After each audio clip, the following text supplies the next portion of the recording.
Thank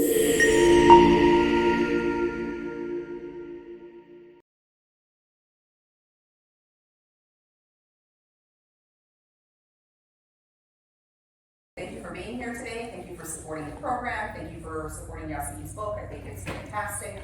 I'm going to introduce Yasmin for those of you who might not know about him. I'm sure most of you do. He's a bit of a celebrity, I think, in our community. But for those of you that don't, I'll read a short bio. Dr. Yasmin Muyadov is a political scientist. He has his PhD from York University, specializing in the politics of post-authoritarian and post-conflict democratization. He is the author of 2 books, Hunger and Fury, The Crisis of Democracy in the Balkans, published by Hearst Publishers and Oxford University Press, and Bosniaks, They Should Be After Genocide, also Hearst Publishers and Oxford University Press. His publications also include a host of peer-reviewed articles, chapters in numerous edited volumes, policy reports for an assortment of international and regional think tanks, as well as popular analyses in the New York Times, the Washington Post, the Guardian, Foreign Affairs, Foreign Policy, and other leading global media.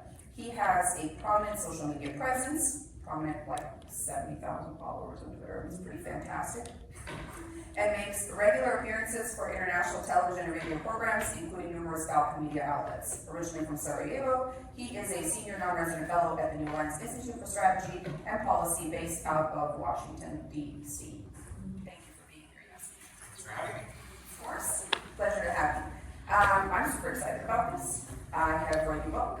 It's phenomenal. Before I get into the book and before we get into the questions, I want to do a quick poll, if you guys don't mind. And I'm going to pull up the poll now. The way that we do these polls, or the way that you interact with the polls, is there is a QR code right there that you can scan with your phones, and then you can type answers into a little text box that pops up to be able to interact with the poll. So the question is, what is the first word that comes to mind when you hear the word Bosniak? We'll just give a little bit of time for everybody to submit their answers. Press enter to start wording.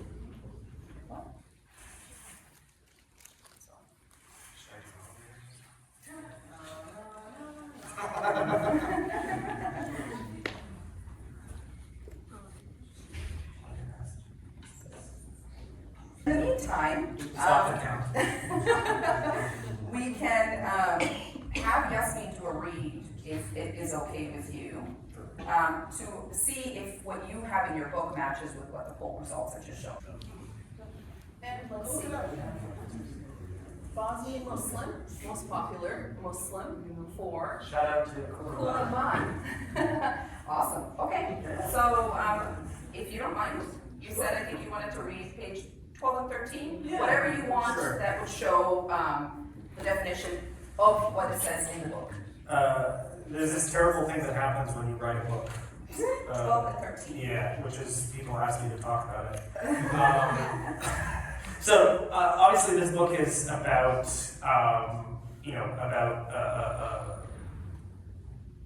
Bosniak national identity, right? It's about Bosniak national identity, and it's about this idea of trying to define, who these people are as a people. And there's a profound debate, obviously, in the literature about who these people / we are. And so I wanted to offer my definition, which I can't find right now, actually. I don't actually think it's 12 and 13. Is it 12 and 13? Yeah. Yes. Yeah. That's right. So this is my own definition that I have devised for the purposes of this book. Exactly as I was just telling you, as soon as I finished writing the book, I memory holed it, so I can't remember where things are. So for the purposes of the book, I offer my own definition of who the Bosniaks are. And I say, the Bosniak nation is here defined as a community who believe themselves to be indigenous to the historic Bosnian lands, who continue to identify and support Bosnia-Herzegovina as a distinct and sovereign polity, and maintain the existence of an accompanying distinct Bosnian cultural and linguistic identity, and who, though they are predominantly, in brackets, culturally Muslim, maintain claims to both pre-Islamic and pre-Christian past as organic features of their historical national identity, which they also cite as conceptual proof of their ancestral belonging to the historic Bosnian lands. The historic Bosnian lands, in turn, refer to the idea that the historic boundaries and borders of Bosnia and Herzegovina have remained remarkably consistent, unlike most neighboring polities, and have thus allowed a distinct Bosnian identity and attachment to Bosnia and Herzegovina to emerge among large segments of the country's population, the primary, though not exclusive, partisans of which today are the Bosniaks. Especially since the events of the 1990s, significant portions of both the Serb and Croat communities of Bosnia and Herzegovina have progressively abandoned affiliation with any aspect of their historic and likewise indigenous presence in the country. In other words, as greater numbers of Bosnian Serbs and Bosnian Croats have rejected their Bosnianness, the Bosniaks have inherited a larger claim to it. So that's my own kind of definition. I will say right from the onset, it's not the only definition. There are competing definitions. There's other Bosnian scholars and Bosniak scholars who place a greater emphasis on different parts of the community's identity, in particular Muslim and Islamic character of the community. But you know, when one writes a book, you have to define your terms, and that's how I define my understanding of who and what the Bosniaks are. Fantastic. And I think we'll have an opportunity for people to agree or disagree or ask questions at the end of our conversation. But I'll move on to my next question, and that is, at the beginning of your book, you say Bosnians haven't had, as the most numerous ethnic group in Bosnia and Herzegovina, have not had their story adequately told in the political West, and that you aim with this academic work to flesh out the story of the contemporary Bosniak nation, how Bosniaks understand themselves, and how they wish to be understood. Sure. And it sounds like writing this book was a journey then for you as well through Bosniak identity. Can you tell us a little bit about that process and what inspired you to write this book? I think there's a joke about academics, at least in the social sciences, that we all kind of end up writing about our own trauma. So I think That was the answer. spoiler. So I mean, look, I was born in Sarajevo. We left when the war started.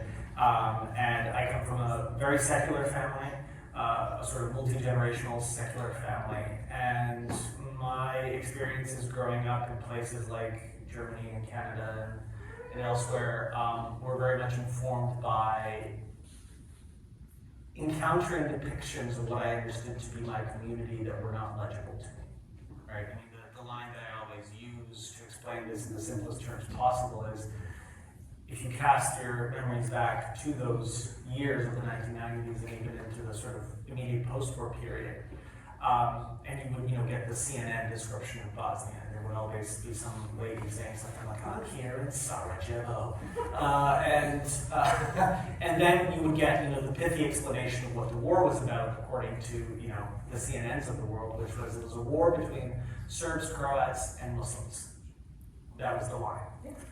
And I always found that, just on the face of it, ridiculous, because the term Croat and Serb are obviously ethnic labels, and Muslim is a religious identity.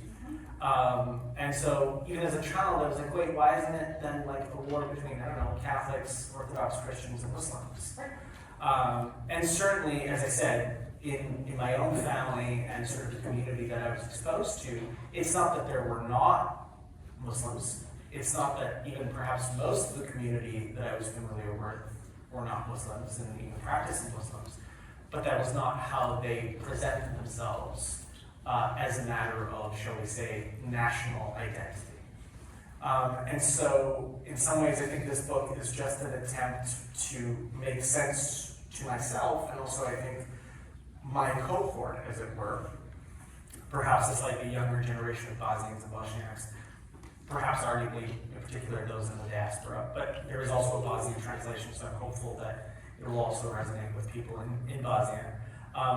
But to try to tell this story of, shall I say, of our own identity on our own terms. And I think the sort of the key, shall we say, intervention there is the idea that, to my mind, the center of Bosniak identity is the relationship with Bosnia and the claim to what I call in the book this notion of indigeneity, i.e. being indigenous to the country of Bosnia. Yeah, which would disagree with what most people Yes, said in this room, which is really interesting, and we'll talk about that. Okay, I will move on to the second question, and it has to do with this photo that I'm sure you've seen of the cathedral in Sarajevo. And so Bosnia's and Bosniaks' geographical position, straddling cultural and geopolitical divide between the East and the West, has always been a challenge. And so most Bosniaks say that we are a unique people because of everything that we have had to face and deal with in that region.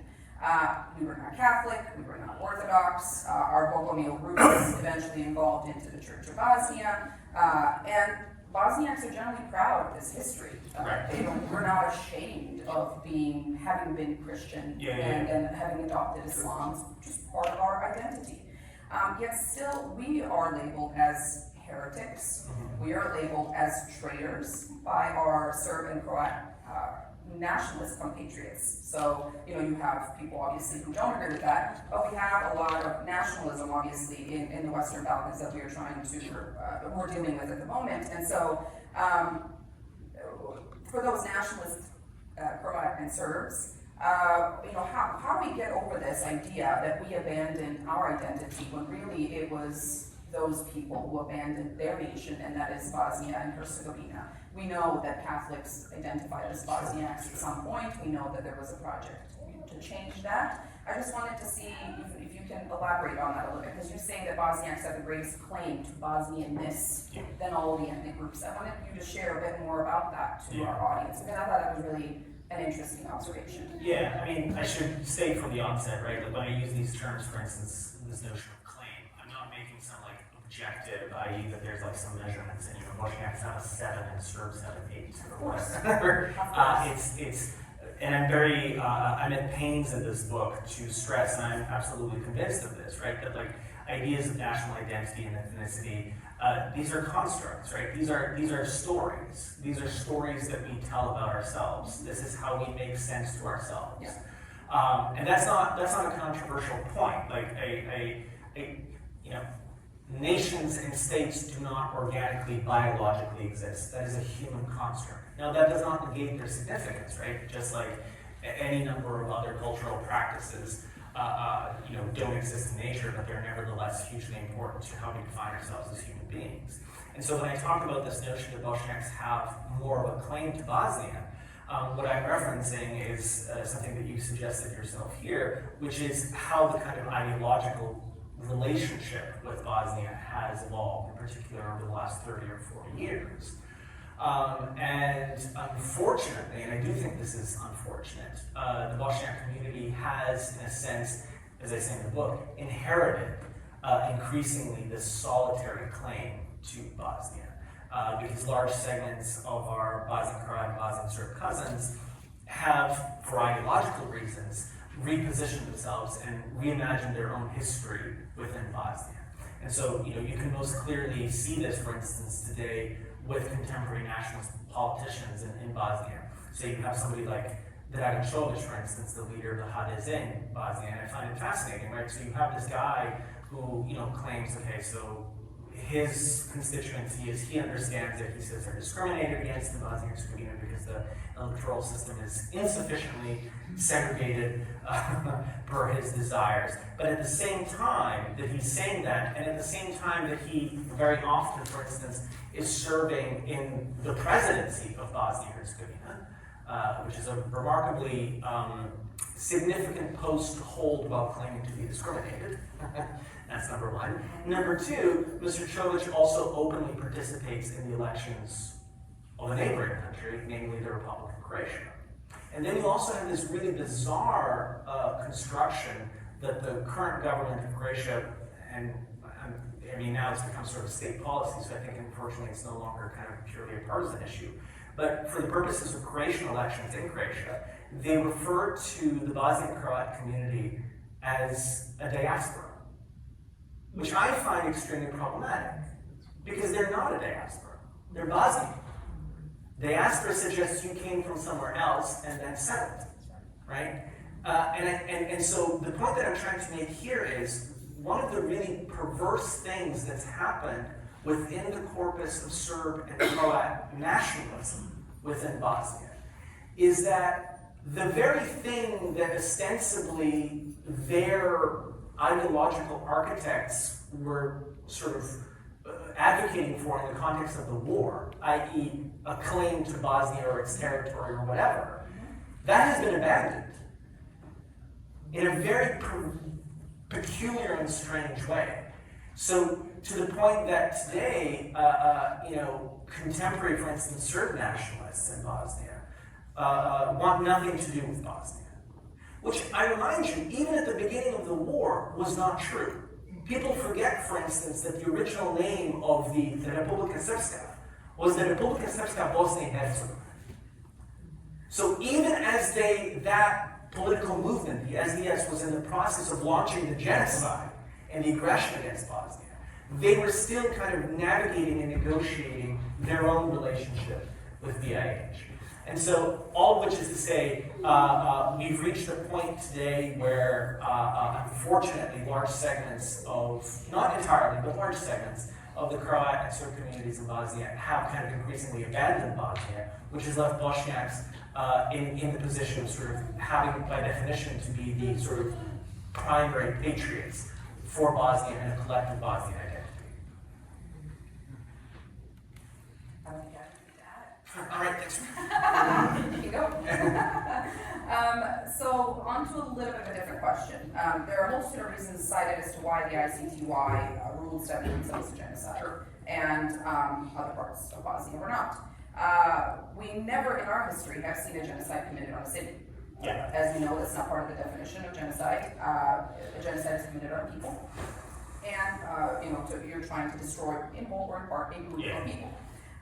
Which then in and of itself qualifies what happened in other parts of Bosnia, a genocide. And you specifically call it the Bosnian genocide. You choose to use that terminology throughout your book. Then you talk about multiple court rulings in Germany that have actually ruled that war criminals that were tried in courts of Germany have committed genocide in other parts of BiH. And then we have Stanisic and Simatovic decisions that happened last year. It seems now that maybe we can reopen this question again. I wanted to get your thoughts on that. Is this a possibility? Do you mind? Is this a possibility? And what do you say to those who worry that by using the term Bosnian genocide, we're undermining the courts and we're diminishing the importance of the ruling for Srebrenica? Yeah, so first of all, I understand the concern. What I would say to that though is twofold. One, genocide is not a phenomenon that exists because we happen to have a legal definition of it, right? Genocides occurred before the Holocaust, right? A lot of our existing legal architecture vis-a-vis genocide obviously came out of the events of the Holocaust, Nuremberg, Tokyo, etc., including ultimately a lot of the legal architecture that led to the establishment of the ICTY and the ICR, the International Criminal Tribunal for Rwanda. But genocides occurred before the Holocaust, right? And we don't have legal rulings for those genocides, but we still refer to them as genocides because we recognize the historical facts. So that's the first thing that needs to be kept in mind. The second, as you allude to, and as I cited in the book, the ICTY is not the only relevant court, or for that matter, the ICC, the only relevant court that has weighed in on the events in Bosnia during the 1990s. Because of the nature of the crime of genocide, which has a universal jurisdiction, we have a succession of rulings that came down over the course of the 1990s and into the early 2000s in Germany, where we had war criminals who were part of the VRS who were convicted on charges of genocide and numerous other adjacent charges, crimes against humanity, etc., in numerous other municipalities across Bosnia. And then finally, there is, as you suggested, just a kind of basic logical problem here.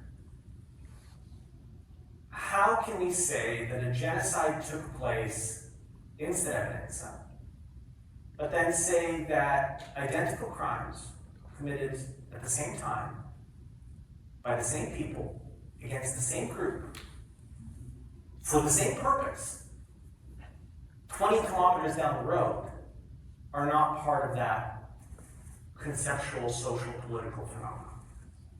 It's preposterous, right? It's a little bit like saying Auschwitz was the Holocaust, Buchenwald, we're not sure about. Right? And also note that when we talk about other genocides, Rwanda, Armenia, etc., Cambodia, we use these catch-all terms. It is only in the context of the events that happened in Bosnia that we have this extremely contorted term, the genocide in Srebrenica, or the Srebrenica genocide. Now, mind you, I have done work with the Memorial Center. I'm a huge supporter of the Memorial Center. This is an ongoing conversation in our community. I'm very respectful and understanding of reservations, in particular the views of folks in Srebrenica, right? But I have never met anyone who survived Srebrenica who has taken a different view. Srebrenica is the apex horror of the war and aggression and genocide in Bosnia. Suggesting that there was a genocide in Bosnia or that there was a genocide against the Bosniak people of Bosnia and Herzegovina does not mitigate or erase or take anything away from the specific events in July 1995. In fact, it puts them in context because, as for instance, Emir Suljevic, the director of the Memorial Center, will be the first person to tell you, if there was no siege of Sarajevo, there would have been no Srebrenica, right? If the Bosnian army had been able to break out of Sarajevo and get to Gorazde and get to Žepa and get to Srebrenica, it is very doubtful that the events that took place in the summer of 1995 would have happened quite the way that they did. Absolutely. And so, to come back to maybe the open door, the Stanisic and Simatovic decisions, Sure. do you think there is a possibility that we could continue to pursue legal action? I know there was an expired... I mean, look, I'm not a lawyer, so I'll just say that. I know this is a debate that is happening among various legal experts, and I will defer to them. For my purposes as a social scientist and you know, somebody who kind of thinks and writes and advocates about these issues, even if there had never been an ICTY ruling related to Srebrenica, it still would be a genocide. Right? The historical facts of what happened to the Bosniak people between 1992 and 1995 are not dependent on a court ruling. Right? Even if the court had found and said no genocide took place, we would still need to insist on the historical facts. Right? Because look, we know, just as a kind of common sense thing, courts make mistakes. Right? They get new judges at the last minute. And granted, international tribunals and international courts have a particularly reified position in sort of the collective imagination, and I respect that and I understand that. But for our purposes, and here I mean for the Bosniak community, whether we're talking about folks back in the homeland or folks in the diaspora such as us, it's not that the ICTY is irrelevant, but the ICTY cannot be at the center of how we commemorate our own experience. Right? I don't, at the end of the day, particularly care what a judge from Sierra Leone thinks or does not think about what happened in Bosnia. Because I know what happened in Bosnia. And that's what I'm concerned about. Now, of course, it is ideal if you also have, you know, shall we say, the power of international tribunals on on your side, which we by and large do, right? But that is not the end all and be all of this conversation. And I do think that sort of the task of folks like myself and our generations that are coming up that are going to be writing new and better books, that's what we need to be doing. We need to be telling our story on our own terms. And people shouldn't then be afraid of using the term Bosnian genocide in a sense to say, I'm negating Srebrenica or I'm challenging the court. Look, we just did, last year I believe it was, or maybe now 2 years ago, I have 2 small kids, so like I have no concept of time. Could have been 20 years ago, I don't know. No, but we recently did a project actually through the Srebrenica Memorial Center. And it's called the Bosnian Genocide Reader. And I was the editor, and we put together a bunch of our best academics, many of whom themselves are survivors, and we just kind of did a basic introductory collection of texts for educators at the university and high school level to be able to teach the genocide. And yes, it does talk obviously about Srebrenica, but it doesn't also just talk about Srebrenica. And that title, The Bosnian Genocide Reader, was very, very important. And we had a conversation about it. Because when we sort of stumbled upon the topic, and obviously you're talking to the folks at the Memorial Center, you know, they got to give you the green light. And they were the first ones that said, absolutely. Absolutely. So this is the thing. I mean, it's a process. We're creating a literature, we're creating a normative framework, but I think it's going on. Well, we're all doing a lot around this topic, and I think it's important that the world is coming together in a way. We have the UN resolution right now to label July 11th as an International Day of Remembrance. There are things happening in the United States. We, as you know, are collaborating with several organizations, including the Illinois Holocaust Museum and ICNOB, to organize the first ever central commemoration of the Srebrenica genocide in the United States this July, so that'll be a really, really big deal. We will have attendance from the Srebrenica Memorial Center. There will be other prominent organizations that are going to be part of this. It's going to be a historic moment, and so there's a lot that needs to continue to happen on this topic because we seem to be failing at the education aspect of genocide education. And I just talked to somebody the other day who does this for a living at a Holocaust museum, and she said, I read an article that said Holocaust education has failed. Because we continue to see people who don't know what the Holocaust is. We continue to see people, we continue to see repeats of genocides. There's still civilians dying all over the world where we haven't done enough. And so these commemorations are important. And so, but sometimes we have a difficult time explaining to the American public, why do they care? Why should they care about Srebrenica, this small town, you know, at the other end of the world? And I think you in your book do a really good job of tying together what Serb nationalism does and what it did to a lot of parts of the world. And so I wanted you to maybe just share a little bit about that with our audience, about how does the North Oslo and the Christchurch and Buffalo and all of, how does it tie to what happened in Srebrenica, and why does it matter for Americans to hear about this? So I think one of the things that's happened over the last 20 years or so is that the events of the genocide of Bosnia and sort of the broader war have become incorporated into a different, let's put it that way, different intellectual corpus. And it's the intellectual corpus of the far right. Right? I think there was a generation of folks in the West who really began to kind of completely memory hold the events, not just in Bosnia, but the entire dissolution of Yugoslavia, right? I mean, we saw this a lot when the second Russian invasion of Ukraine began. And you had these lines about, you know, this is the first war in Europe since 1945. And it's like, hang on, there's like 4 wars. Just in our neighborhood. Yep.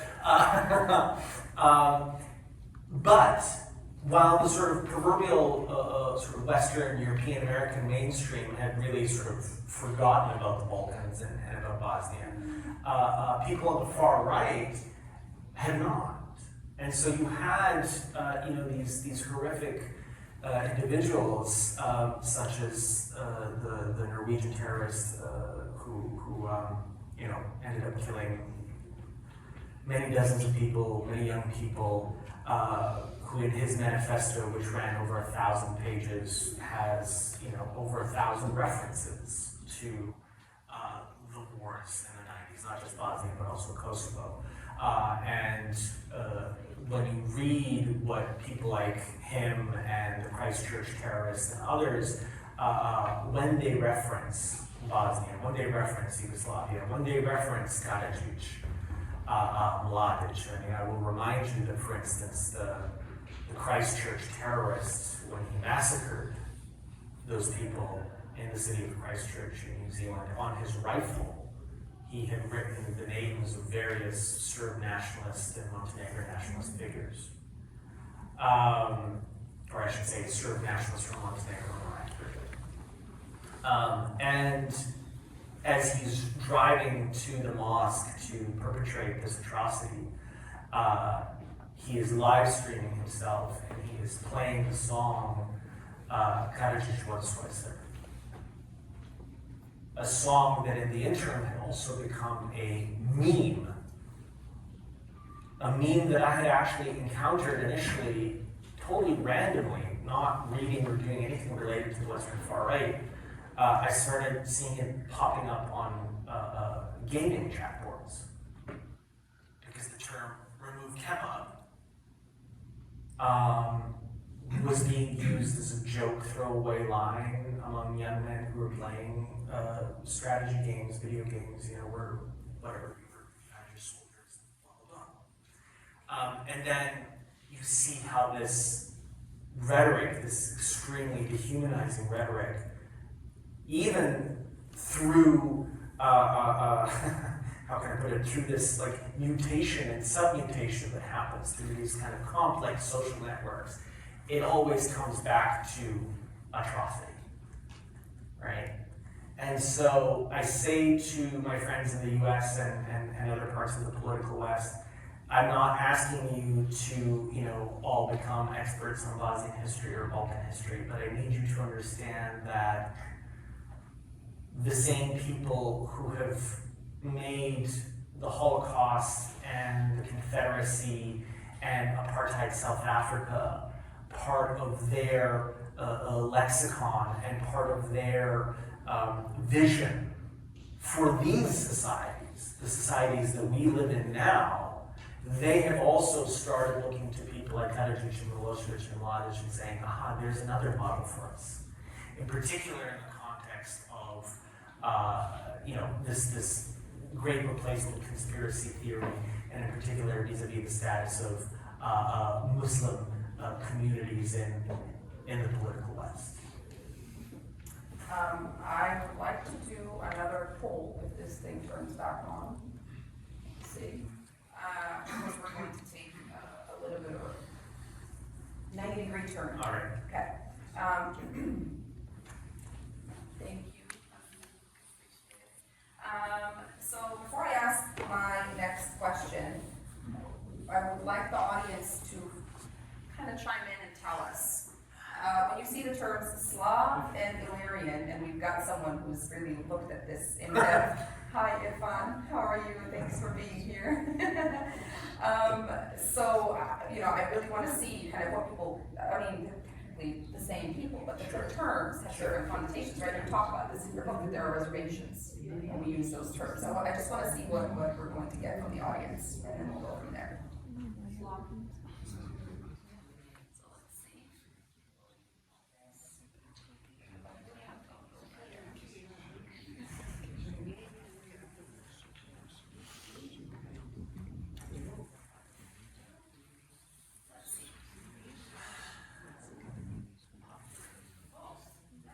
Slav first.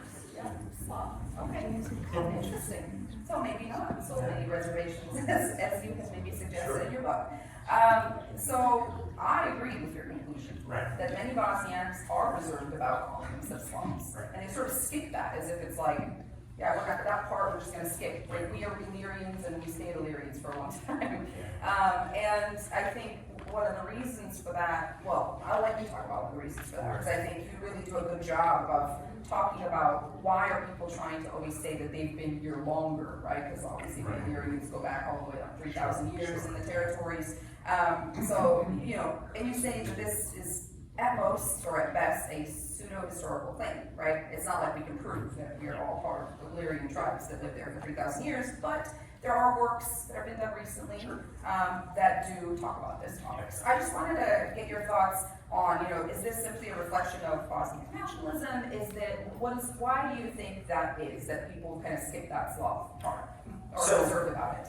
I think the reservation, and look, I don't think I've ever actually met anyone who identifies as Bosniak or Bosnian who, if they were asked, you know, are you Slavic, you know, is Bosnian a Slavic language, etc., would be like, no. Because it's untrue on the face of it, right? It's more a question, and again, this sort of goes back to one of the running themes of the book, that even this idea of Slav or Slavicism, this also is a construct, right? And in so much as people have reservations, or in so much as the word has become a little bit sensitive, in particular in Bosnia, it is because of the connotation, or rather the relationship with Yugoslavism, and the perception that Yugoslavism as an ideological project also was synonymous with, at the very least, a significant degree of either cultural assimilation of Bosniaks or even political repression, erasure. We can debate what term you want to use, okay? And also, obviously, I think it's very hard today for Bosnians and Bosniaks to think about the idea of Pan-Slavism when we do have, right now, actually, a self-identifying Pan-Slavist regime that happens to be committing unfathomable atrocities against a fellow Slavic nation, right? So Vladimir Putin's Kremlin claims that it is an advocate of, among other things, Pan-Slavism, and we see what they're doing in Ukraine. And so this, I think, relates to some of the reservations about the Bosniaks and Bosnian Slavic identity. And then there's also the very particular, I think, connotation that goes all the way back to sort of the original Pan-Slavicist movements in the 19th and late 18th century, which is that there was always a very close relationship between Pan-Slavism and essentially Christian nationalism, which obviously for Bosniaks was a little bit of an issue, right? And mind you, there were Pan-Slavicists who had a considerably more, shall we say, open-minded attitude towards the presence of various religious and spiritual traditions within sort of the broader Slavic community. But by the time that these movements and regimes became sort of institutionalized over the course of the late 19th century and 20th century, I think the experience of most Muslim Slavic communities, among whom the Bosniaks are the most numerous, was generally pretty negative. As a, shall we say, sociological phenomenon, I don't think there's any controversy about the idea that Bosniaks are Slavs, Bosnian is a Slavic language. If I meet someone who's Czech, I can understand a lot of what they're saying, etc., etc. But when we talk about Slav as a political identity, Right. that's, I think, where things get considerably more sensitive. Right.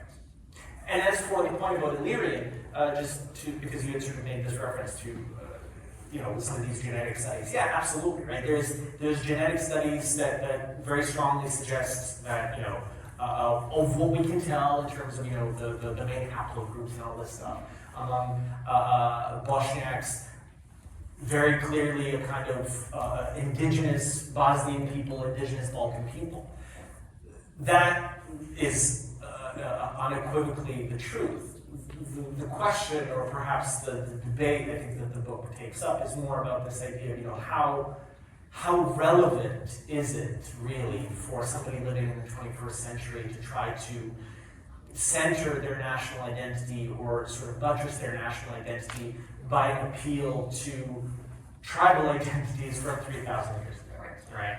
Now, and look, there's, and I'm in great pains always to suggest that this book takes up a lot of threads. It in no way provides definitive answers. And I'm very hopeful that other people are going to come along and be like, no, Yasmin was an idiot, this is why. But you know, so the point is just to say, look, if people want to say they're Illyrian, God bless. I just don't think it's particularly salient to, yeah. You mentioned Yugoslavia, and so I want to kind of I'm going to jump to that question because I did have a question about that. In the book, you heavily criticize the Kingdom of Yugoslavia's role in the extermination of Bosniaks.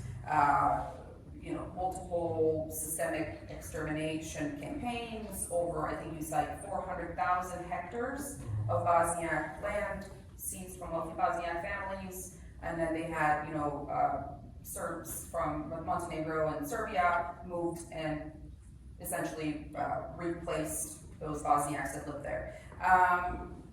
The Republic of Yugoslavia was slightly better, but again, not that great towards Bosniaks.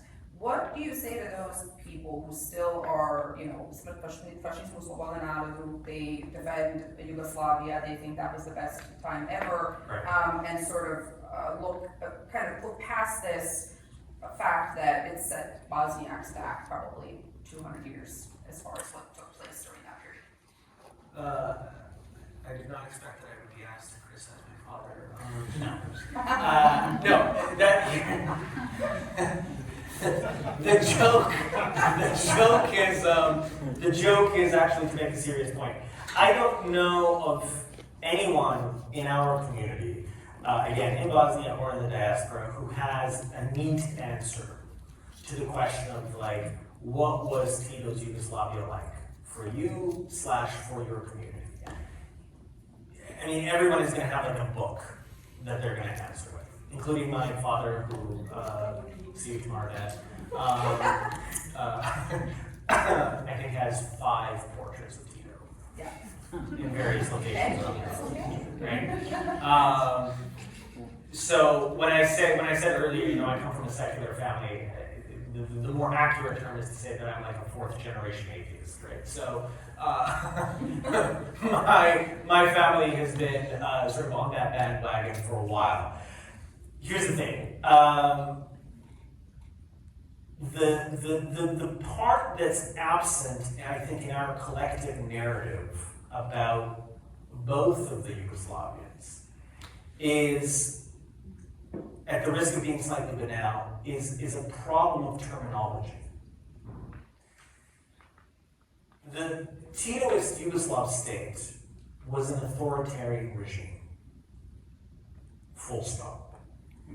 It also, however, was an ideologically Marxist regime which committed itself to a degree of social equity.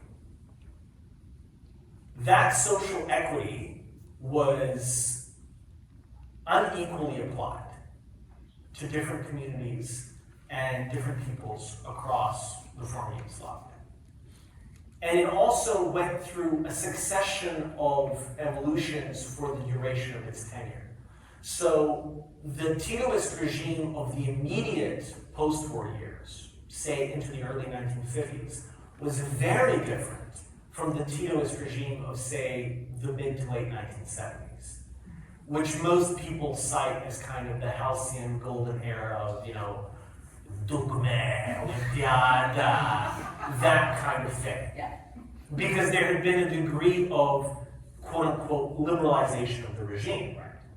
But if you talk to people who had lived through, for instance, the Titoist regime of 47-48 or 51-52, that was a very different Yugoslavia. That was a Yugoslavia that looked like and felt like, in particular for the Bošnjak community, like the Soviet Union during Stalin's time, right?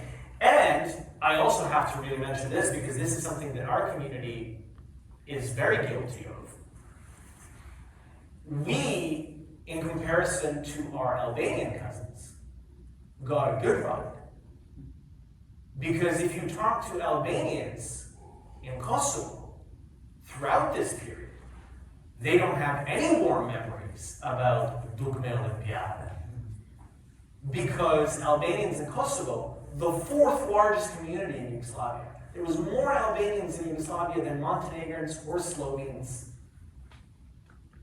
or Macedonians. They were third-class citizens. And you can talk to people who, were around, as I'm sure many of the people in this room were around, right? I've had conversations with older folks and been like, because I'm a lunatic and I'm interested in these things. Be like, hey, what were, so you were in Sarajevo, or you were in Tuzla, you were in Zensan, what was your view of the student protests in Pristina in '81? And it's like, what? The thing that was really important and then went really south really fast. People weren't really paying attention. Which, look, I understand why people weren't paying attention. But what I'm trying to suggest to you is that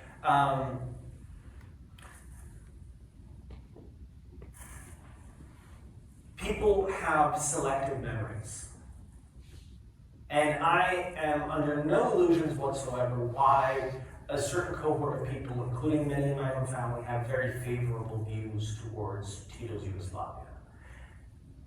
But when people talk about Tito's Yugoslavia, when you actually start listening to them, no one is like, you know what I really loved about Yugoslavia? The League of Communists. I loved the 12th Congress, best Congress. Nobody's talking about that. What they mean is, I had stable work, my family was happy, we would vacation, we had a normal life. That's like the classic Bosnian line, right? We had a normal life. Unless you had your land taken from you. But even that is really interesting how people memory hold things. Right? I know, for instance, that my great-grandparents had land seized during the First Peace War, right? Yep. And you'll talk to people about that, and they're like, yeah, that was terrible.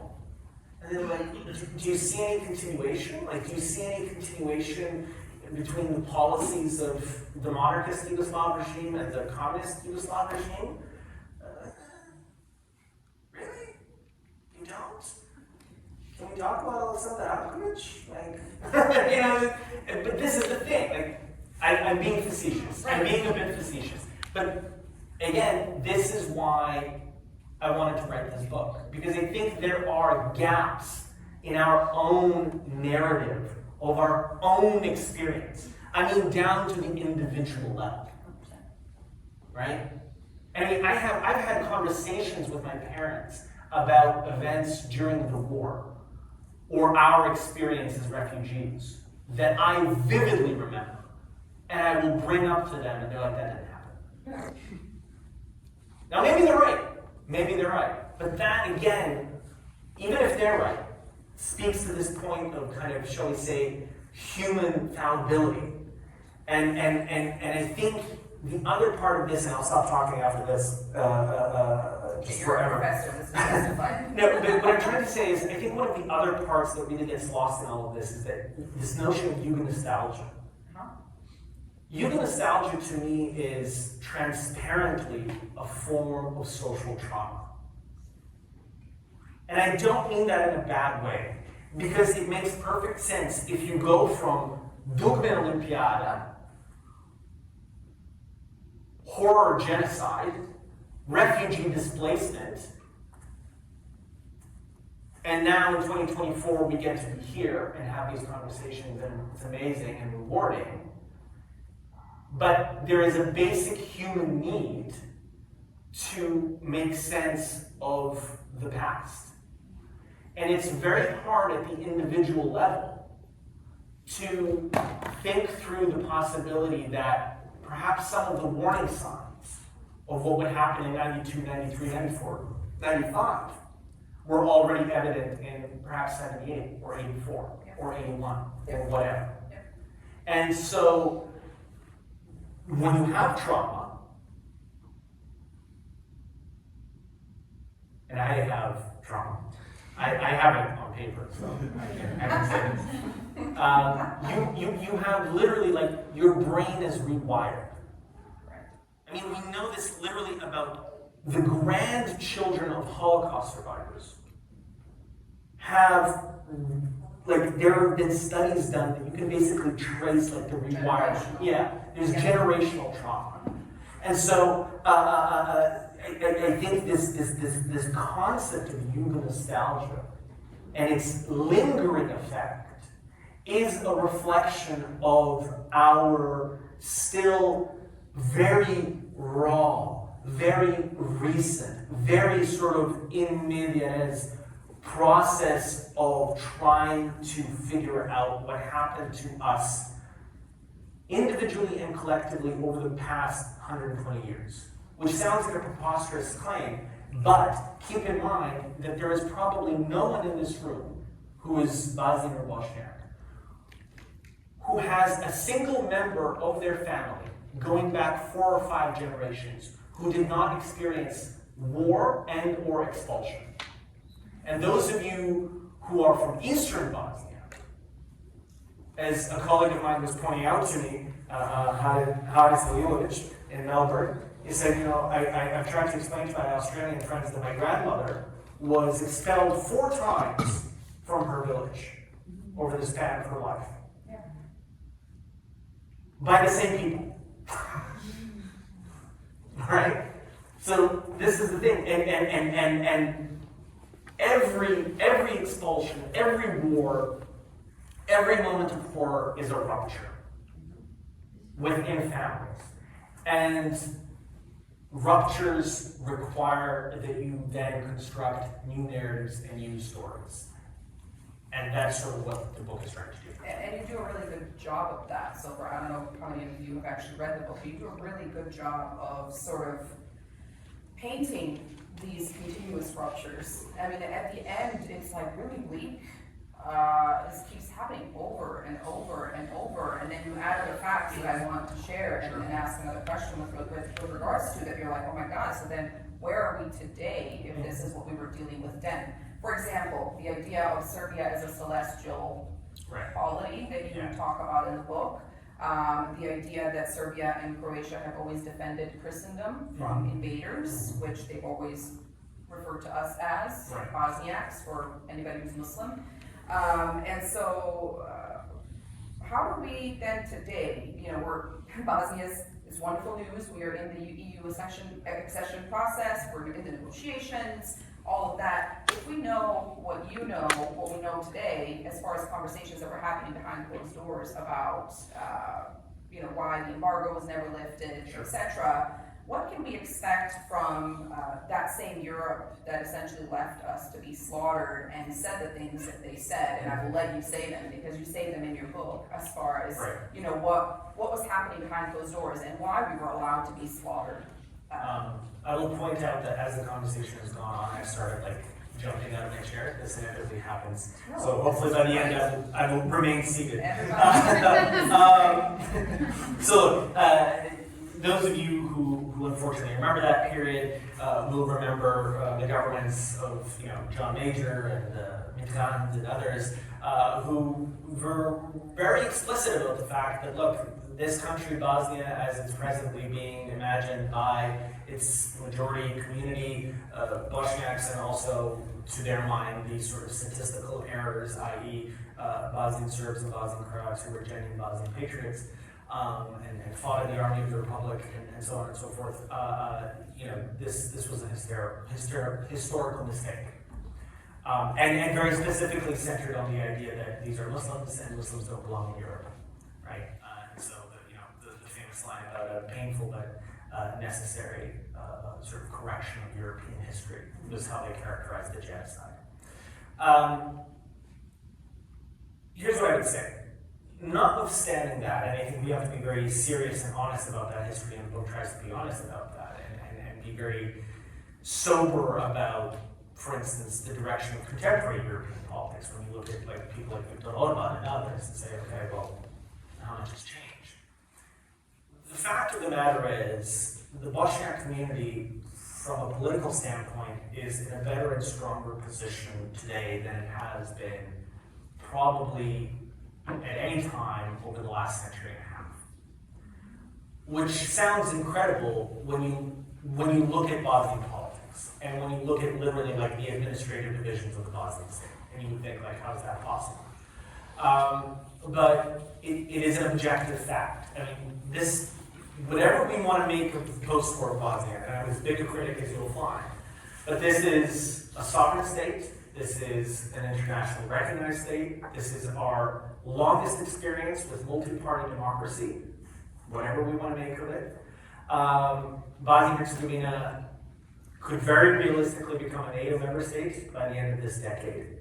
It probably won't, but it could. Unlike becoming an EU member state, by the way. This notion of 2030 EU, forget it. That's NATO is possible, says I, the cynic. So there you go.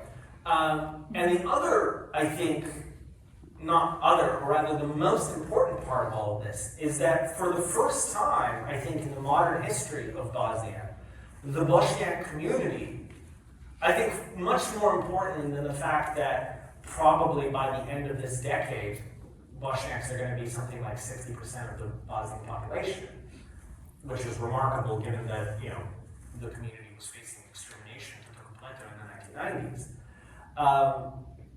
The Bosniak community is thinking about itself as a political agent, that it has agency, and that it has responsibility to act on that agency. And I don't mind, for instance, the fact that the Bosnian media climate is the equivalent of, like, falling into a blender. That, you know, I mean, I've been called everything from a communist to a jihadist to various slurs associated with ethnic, sexual identity, every possible identity, right? I think that's fine, actually. I don't enjoy it, but it's fine. And I think it's great that, for instance, when I write a book like this, I'll get a review that's really glowing and positive, and another review that's like, this is the worst thing that's ever been written. Because that, to me, in a very, very kind of embryonic sense, speaks to the fact that this is a society going through a categorical process of democratization. Yeah. These are the growing pains of becoming a politically sovereign nation. And may I follow up on Please. that? You talk about a Bosniak nation state. Yes. You know, many fear it. You don't. You actually think that it might be good for everyone in the country because Bosniaks have historically always defended the sovereignty and territorial integrity of Bosnia and Herzegovina, never at the cost of their neighbors. They have never shown any extermination campaigns towards their Croat and Serb compatriots. There have been isolated incidents, and you even call those out in your book very fairly, but there have never been any sort of systemic attempts to do that. And so you kind of say, and I'll try to combine multiple questions in one because we're close to time. So I want you to comment a little bit on that about Bosniak nation state because I think that freaks people out because immediately they say Islamist state. You say no. That I don't Well, agree with look, that. I mean, the idea of a Bosniak nation state, there's a couple things. First of all, it's not synonymous with some kind of Islamist state, right? That's number one. Because that doesn't comport to the lived experience of Islam and Muslimness among Bosniaks. Right? I mean, we've literally done this experiment, right? You may recall that the former Reis, the Grand Mufti, Mustafa Tsevic, ran for the Bosniak seat on the state presidency. And he finished, I believe it was 4th or 5th. Right? So that was your, like, here's your experiment.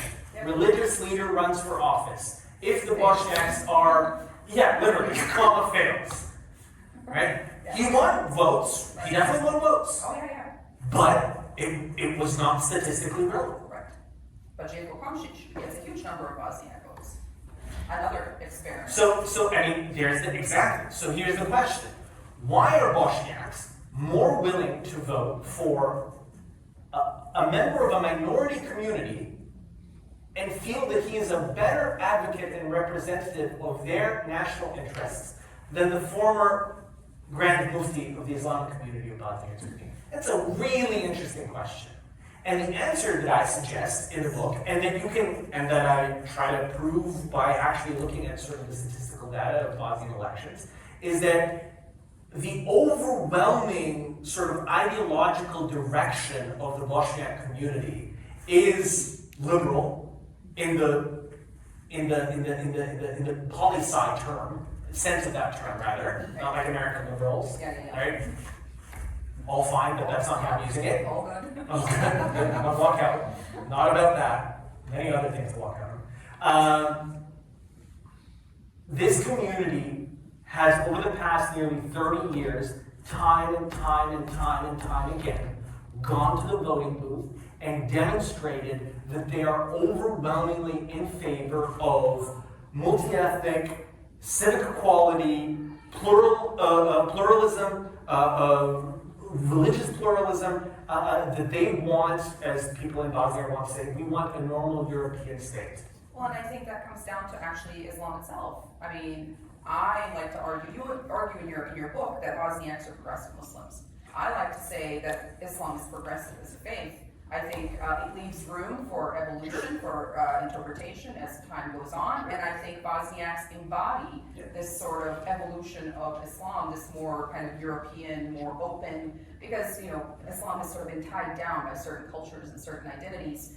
That's not all it is, and so we need to sort of break out of that mold. And you do that really well in your book by asking all sorts of questions and posing and citing things like, you know, how many Bosniaks are in the Yad Vashem, right?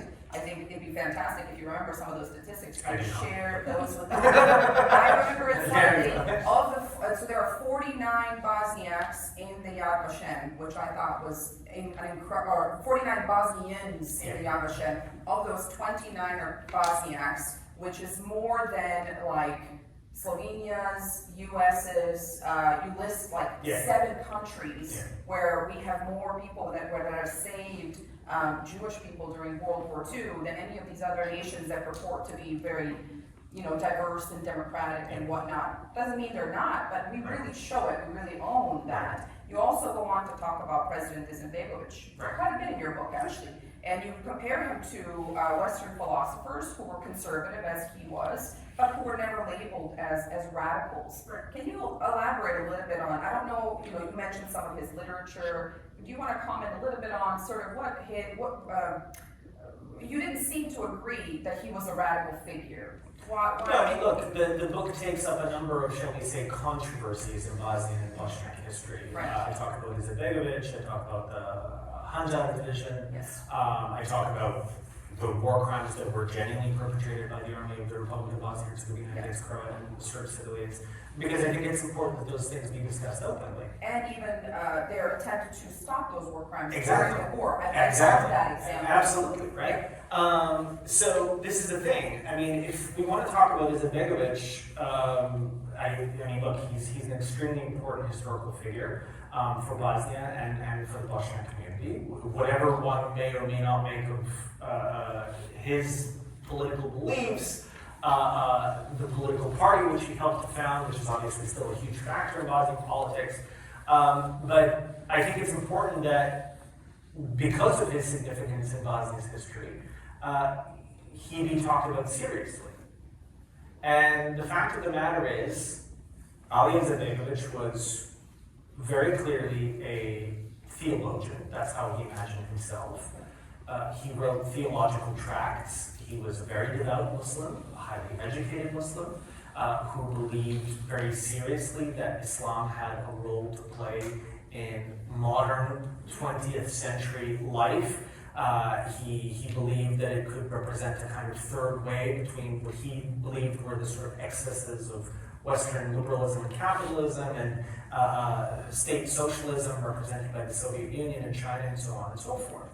And if you actually read what he wrote, which is usually the thing that's kind of cited as like, aha, here's the evidence that he was Al-Qaeda, and people pull out like the same 3 lines. Right.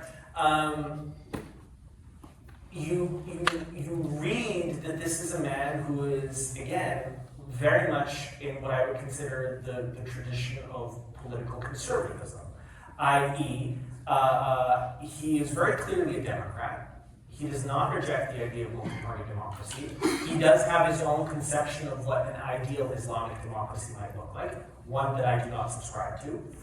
But in the same way that I don't particularly subscribe to Edmund Burke's views, but Edmund Burke is a hugely important figure in the evolution of political conservatism as a modern political movement.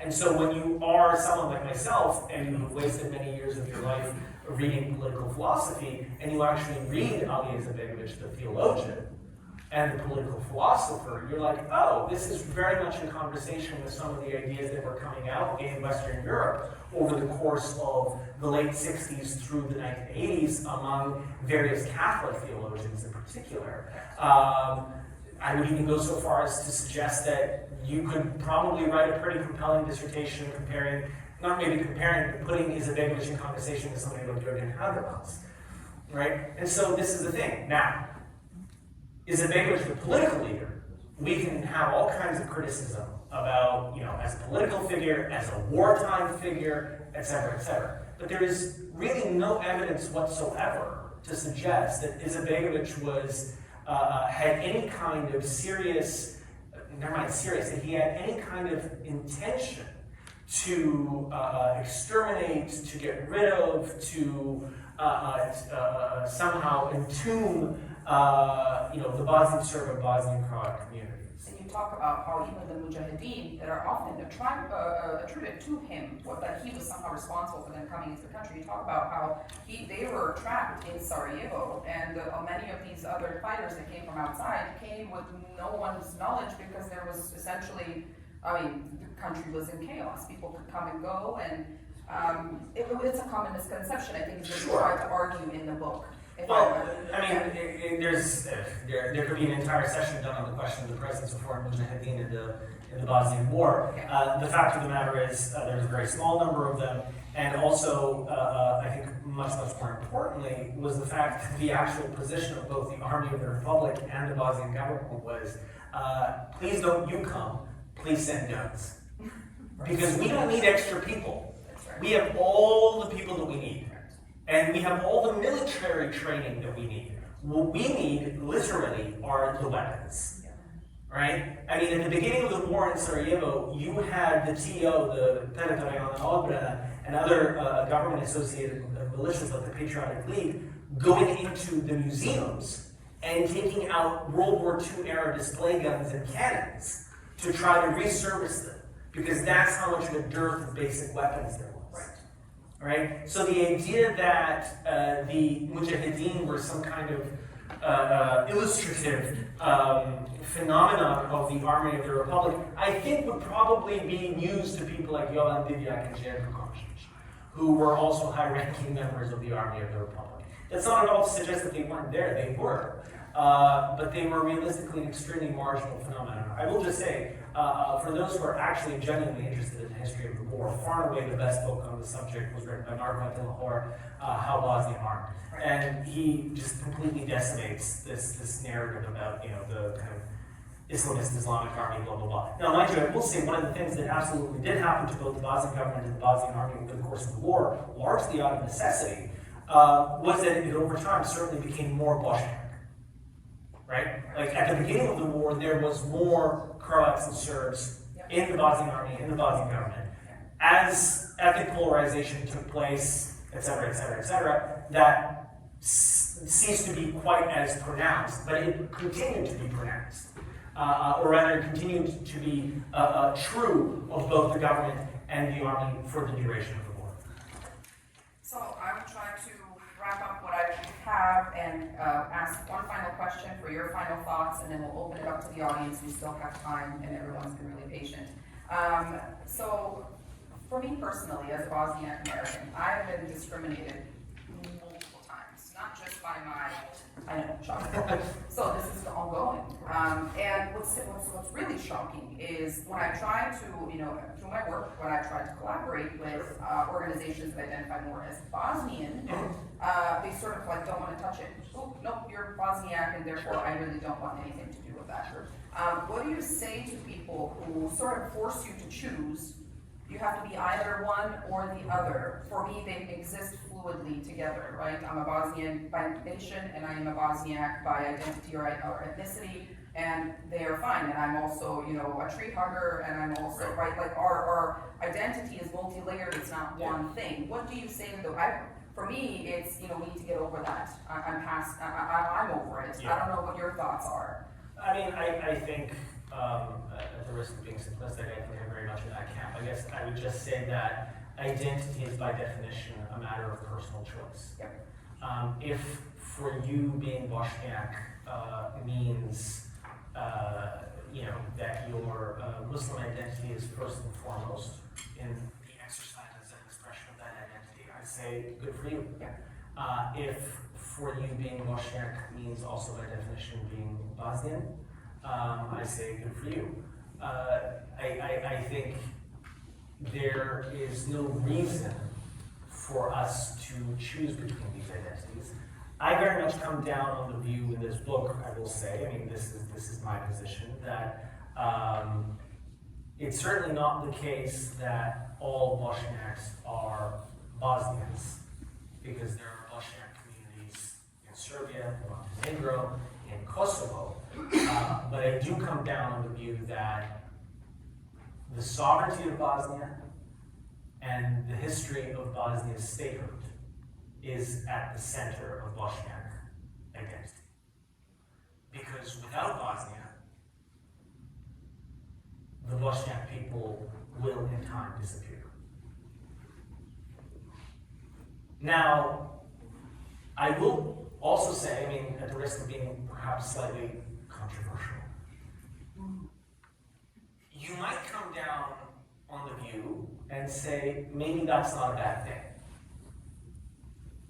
Right? Many communities have gone through various processes of assimilation, transformation, evolution, mutation. Okay, we can have a reasonable intellectual conversation about that. I happen to take the view that there is something good and decent and unique about the Bosniak people, as there is something good and decent and unique about the Serb people, and the Montenegrin people, and the Albanian people, and the Romani, and so on and so forth. And my understanding or my belief in diversity is one that is informed by our ability to coexist and honor each other's differences without the need to assimilate or exterminate or absorb each other, right? As at the end of the day, sort of the experiments of America and Canada and these kinds of countries shows us, right? I mean, in this country, we're very proud of the fact that everyone has like their, you know, identity.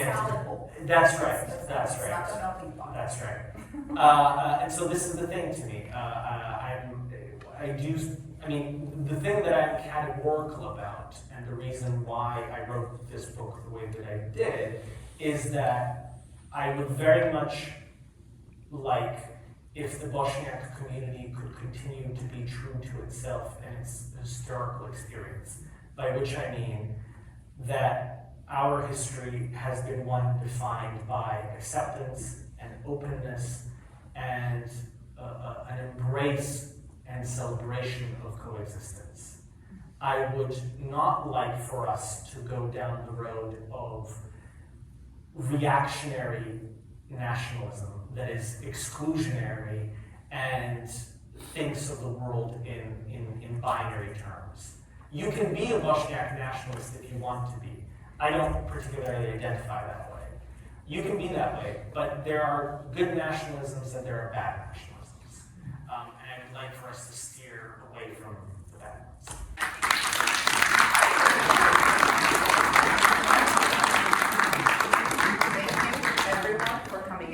For asking your questions. This is an ongoing discussion. This was not meant to be a one and done. There's a lot to talk about that we can continue to talk about. Yasmin is going to stick around, I think, a little bit longer. If you guys have books that you want to sign or ask him some questions privately, he's here. I'm available as well, but he's the star, so I'm always here. You guys can always reach me because I live here. So thank you again. I really appreciate you coming out and supporting the program.